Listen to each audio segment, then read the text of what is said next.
Wah, gawat nih, DC kredit pintar ancam akan sebar rata. Kalau tidak kita bayar utang kita minimal setengahnya dulu. Pernah nggak kalian disamperin oleh DC lapangan dari kredit pintar dan di saat itu juga apesnya kalian dapat oknum yang mengancam-ngancam seperti ini yang katanya dia berusaha untuk menyebarkan data kalian kalau sampai teman-teman tidak membayar setengahnya dulu ya ketika DC-nya datang ke rumah kalian. Ini pernah juga ini mungkin juga pernah ngalami ya, atau penting juga buat teman-teman yang lagi berurusan atau gagal bayar di aplikasi kredit pintar. Jadi kalau tahu nih, ini buat wawasan ya. Jadi seumpama misal kalian apes ketemu oknum-oknum kayak gitu, kalian ngerti dan kalian tahu harus bagaimana. Nah, apa aja yang harus kita pahami dan harus kita lakukan? Yang pertama, nggak ada istilah kayak gitu ya. Nggak ada istilah kayak gitu.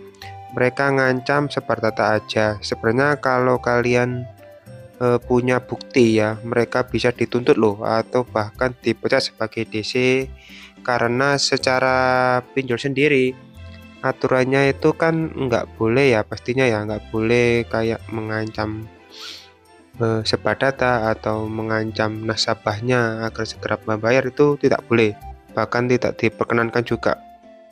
Tapi kenyataannya banyak pinjol yang masih melakukan itu di luar sana di lapangan ya. Jadi kalian itu nggak perlu takut kalau ada oknum DC yang melakukan seperti itu. Jika kalian punya bukti, kalian bisa melaporkan ke OJK dan itu akan bisa diproses ya. Karena undang-undangnya tidak boleh seperti itu. Dari situ clear ya. Jadi nggak usah takut apapun yang mereka bilang, ancaman-ancaman apapun, mau slik OJK kayak mau di blacklist kayak ya nggak usah takut. Kalau mau di blacklist ya blacklist aja, silakan. Kalau mau slik OJK ya slik OJK aja silakan. Toh nanti juga bisa kita perbaiki pelan-pelan ya. Toh juga memang kita belum ada uangnya, jangan sampai kalian harus pinjam di tempat lain karena itu berakibat fatal. Juga masalah kalian tidak akan selesai gitu ya, tidak akan cepat selesai dan akan malah tambah berlarut-larut.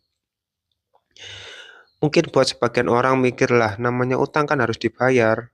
Kenapa harus merasa benar, kenapa harus merasa dimengerti ya? Ya kembali lagi, ini kan masalah bersama. Pihak pinjolnya juga salah, kenapa mencairkan uangnya kepada kita? Dan sedangkan kita pun juga sebenarnya salah. Kenapa kita tidak bisa mengembalikan sesuai dengan kesepakatan? Padahal aturannya jelas ya, namanya juga musibah, tidak pernah ada yang tahu gitu ya. Nah, hal ini yang perlu teman-teman ketahui dan teman-teman perlu pegang teguh juga. Tidak ada resiko-resiko berat apapun ketika teman-teman gagal bayar atau telat bayar di aplikasi pinjaman online. Intinya fokus aja untuk income kalian ya, menambah penghasilan tambahan. Itu yang paling penting teman-teman. Jadi kalian nggak usah mikirin pinjol dulu, mikirin DC dulu ya. Mau datang ke rumah kita itu kapan, nggak usah mikirin dulu. Fokus aja menambah penghasilan. Nanti kalau sudah ada penghasilan lebih, sudah ada tabungan, baru kita akan eh, memulai menyicil apa yang jadi tanggungan kita atau yang jadi tanggung jawab kita ya. Jadi itu yang paling penting teman-teman.